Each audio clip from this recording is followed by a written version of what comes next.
I hope I'm better today than I was yesterday. I think all of us as musicians, however we started, that's our goal, to get better every day, to get not just better as players, but better as listeners, and being a better friend. Welcome to the Jesus Storybook Bible Podcast, a place where we remind you that grace can rewrite any story, that hope shines a light through our darkest moments, and that God's love changes lives. Here's your host, New York Times bestselling author, Sally Lloyd Jones.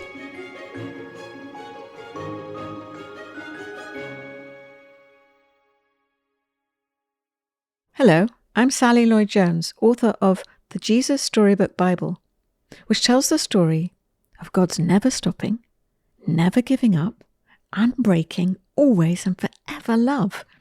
Welcome to the show. A.W. Tozer said this: God is looking for those with whom he can do the impossible.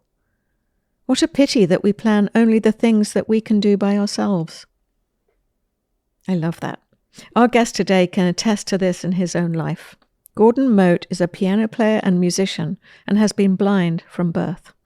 He shares how stepping out in faith allowed God to open unimaginable doors of opportunity.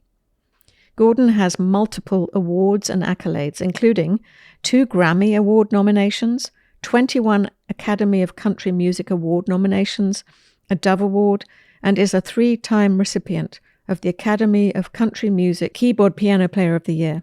He's collaborated with renowned artists including Alan Jackson, Brad Paisley, Blake Shelton, Martina McBride, Bob Seger, Rascal Flatts, Carrie Underwood, Lionel Richie, and Alison Krauss. Wow.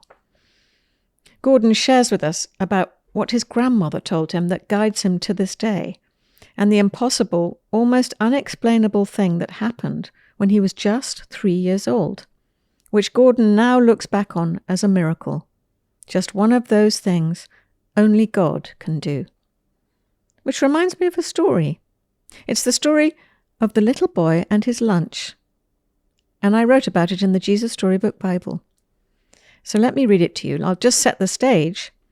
We've got a crowd of 5,000 very hungry people, if you remember, and they're all on a hillside listening to Jesus teach.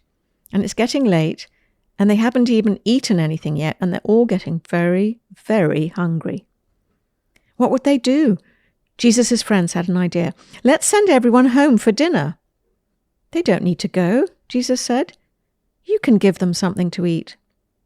Did Jesus want them to travel all the way to town and buy food for everyone? Jesus' friends panicked, but we don't have enough money.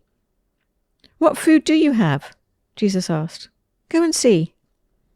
Now, there was a little boy in the crowd. He had brought a lunch that his mother had made for him that morning. He looked at his 5 loaves and 2 fish. It wasn't much, not nearly enough for 5,000.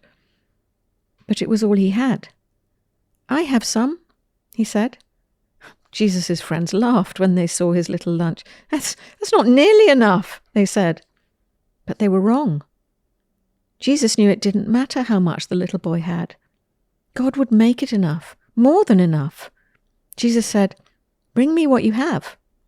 And so the little boy gave Jesus his lunch. Jesus winked at the little boy and whispered in his ear, "Watch." How in the world will Jesus feed everyone with just that? Jesus' friends said, because they thought it was impossible. But Jesus knew the one who made all the fish in the oceans. And Jesus knew the one who, in the very beginning, had made everything out of nothing at all. How hard would something like this be for someone like that? Jesus took the little boy's lunch, looked up to heaven, and thanked his Father. Then Jesus gave the little lunch back to his friends. As Jesus' friends started to hand out the food, do you know what? It was the strangest thing. No matter how much they broke off, there was always more, and more, and more. Enough for 5,000, and everyone ate as much as they wanted. 2nd helpings, 3rd helpings, even 4ths, until they were full. And still, there were leftovers. Well, Jesus did many miracles like this. things people thought couldn't happen, that weren't natural. But it was the most natural thing in all the world. It's what God had been doing from the beginning, of course. Taking the nothing and making it everything. Taking the emptiness and filling it up. Taking the darkness and making it light. So, without further ado, please welcome my friend, and now yours, Gordon Mote. Well, I'm Gordon Mote, and I am in the music business. I travel as a Christian artist, and I also am a Nashville studio musician, playing on anything from Chris Tomlin to George Strait. I get to work with so many different entertainers from so many different genres of music. I am a father, been a husband to my wife, Kimberly, and she's been my wife for 31 years now. We have 3 children, and every day brings something a little different. I was 3 years old the very first time I played the piano. Being blind from birth, anything that made noise was interesting to me. But this was on a Thanksgiving day at my grandmother's house. She had an old spinet in the living room, and everybody was doing their thing, watching football, fixing the meal, outside playing, and everybody heard the piano and wondered, well, who could that be? Now, my mom played a little bit in church, but my mom was in the kitchen. No one knew who could be playing. And so, as music will do, it kind of drew everybody into the living room where the piano was. And what they saw, they couldn't believe, because there I was, just a little bitty 3-year-old sitting on the piano, barely big enough to reach the keys. And I was playing Jesus Loves Me with both hands. It was by ear. And when I got older, I asked myself, how could that even be possible? Well, that's how you know it's a God thing. It's just a miracle. It's just one of those things that God does that's totally unexplainable. And yet he can do all things. His ways are not our ways. I went to the Alabama School for the Blind for the first 3 years of school. I think the School for the Blind was a great place to learn how to read and write Braille and how to learn the basics. But I am grateful for the opportunity I had to mainstream into public school and be with all sighted people. And yes, it was really hard because we didn't have Braille books for everything. I had to memorize so much stuff. But I think it prepared me for what I would do, because now there's so much memorization that goes into what I do every day. Being in a studio and somebody playing a song, whether it's an artist that has his guitar and says, okay, I'm going to play you this song, and the guys have charts to read in front of them so they know what to do. But I'm memorizing it. They play it once, I memorize it, and then I go in and play with all the other sighted people. Fast forward now to college.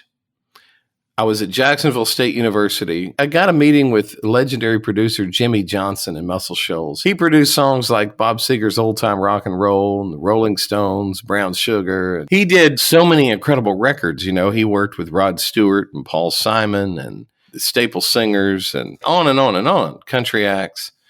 And I went and played him some songs.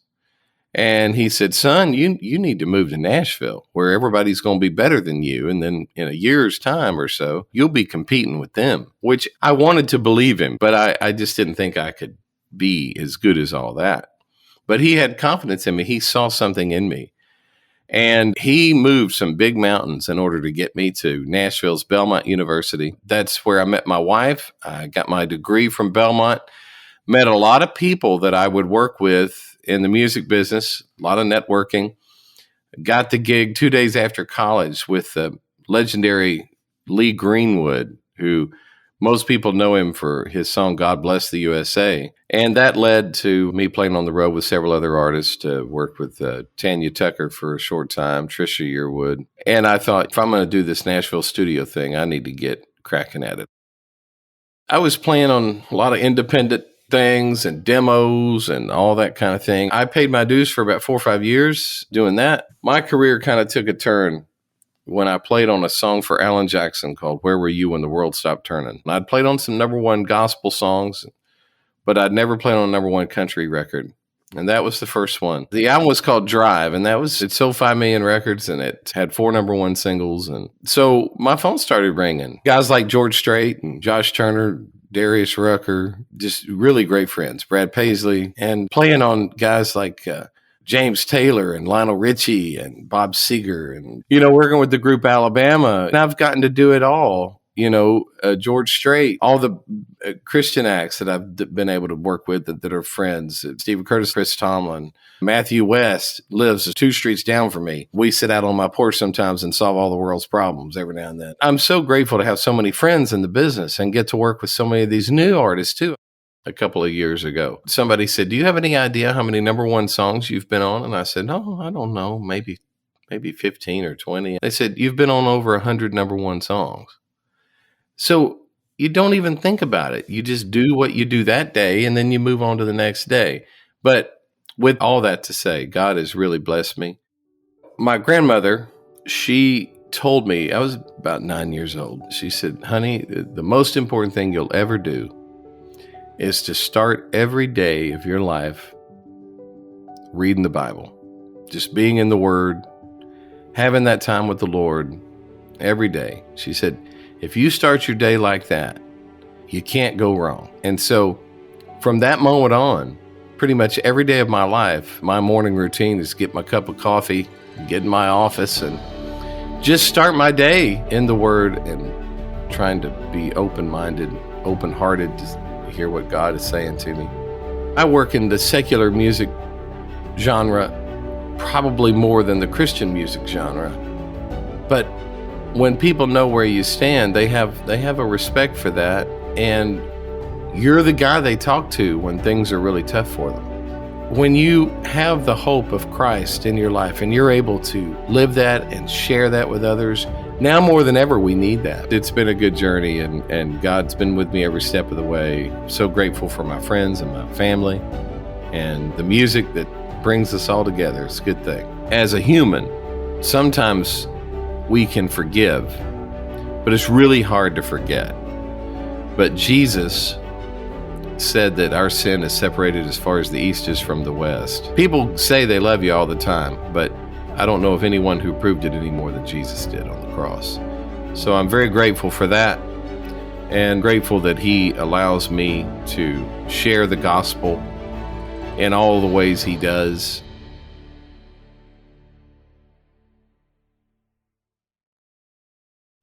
You can get the Jesus Storybook Bible wherever books are sold. To find out more about the book and all of Sally's other books, please visit Sally at sallylloyd-jones.com and follow her on Instagram at Sally Lloyd Jones and at Jesus_Storybook_Bible. Before we go, don't forget, God loves you with a never stopping, never giving up, unbreaking, always and forever love. Oh, hello, it's me again, Sally. I'm just popping back briefly to say 2 things. The first thing is, don't forget to subscribe to the show, because that way you'll get the stories straight to your phone. And the other thing is, while we're at it, would you rate the show and leave us a review?